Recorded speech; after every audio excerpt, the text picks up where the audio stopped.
I'm afraid it's too loud. Are we okay? Yeah. Okay. Yep. Hello everybody, I'm here with Paul Stanford. He is the founder of Hempstalk in Portland. Hi Paul. Hey Julia, thanks for coming.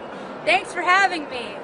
Glad to Could have you please tell people about what Hempstalk is? Hempstalk is an educational event in Portland about ending adult marijuana prohibition and restoring hemp for food, fuel, and fiber. And so this is our 10th annual event, and we've been out here. We've got a vote coming up in about 5 weeks to end marijuana prohibition and regulate marijuana, and we're very excited about that.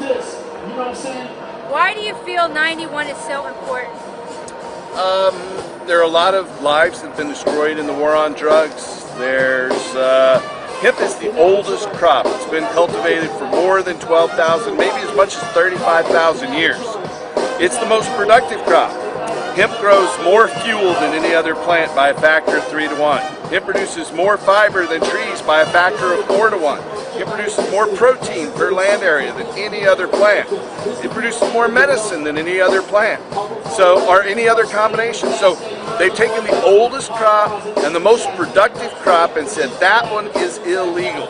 It's all about money, power, and the continued centralization of economic and political control. You know, the whole drug issue is a smokescreen. It's really about money and control.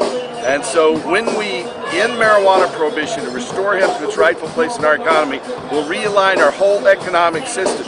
So instead of having our dollars go into energy, the world's largest industry, to the Shell, Exxon, Mobil, giant multinational corporations, the largest on earth, instead of it going to the Saudi princes and the Nigerian despots and into their Swiss bank accounts, it'll go to our farmers, and our farmers will spend it in their communities, and that will spread the wealth to all people instead of to the few.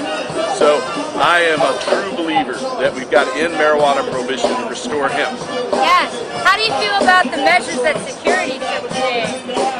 The measures here, we were forced to hire security that have been way overboard. You know, they've been taking people's water away, taking away their lighters.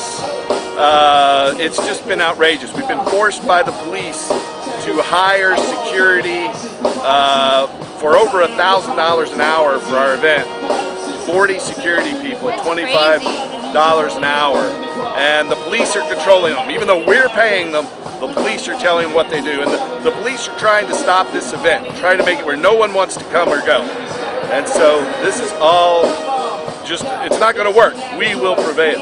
Yes, we will. What are your thoughts on Peter McWilliams? You know, I didn't know Peter personally, but I knew him online in the late 80s and early 90s. We exchanged emails very frequently. He was a great man. He was a New York Times best-selling author.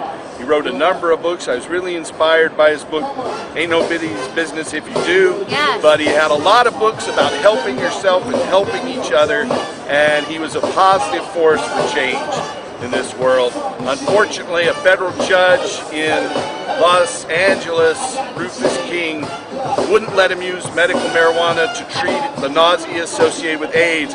He'd been prosecuted for writing a book about medical marijuana by the federal government. They basically killed him.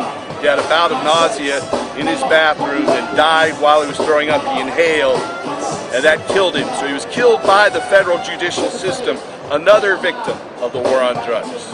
So that is why you feel that people need to vote yes on 91, so that more people like Peter don't have to have their lives senselessly snuffed out. We've got to remove this stigma that somehow marijuana is a bad thing. Yes. We've got to prove that marijuana is a good thing. It's good for us. It helps us live longer.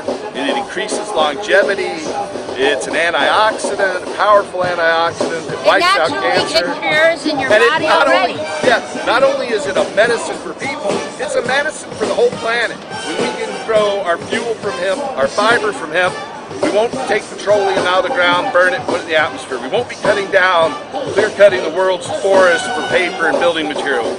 We'll have a food resource while we're making our fuel and fiber. Yes. It will solve so many ecological problems and economic problems for our people. So I think it's a critical issue, one that everything else hinges on. Yes. What is one final thought you'd like to give our viewers about Hempstalk in general? Well, you should check out hempstalk.org and our web portal at hemp.org and help us restore hemp. Yeah! Remember Peter McWilliams! Exactly. Thank you. Thank you.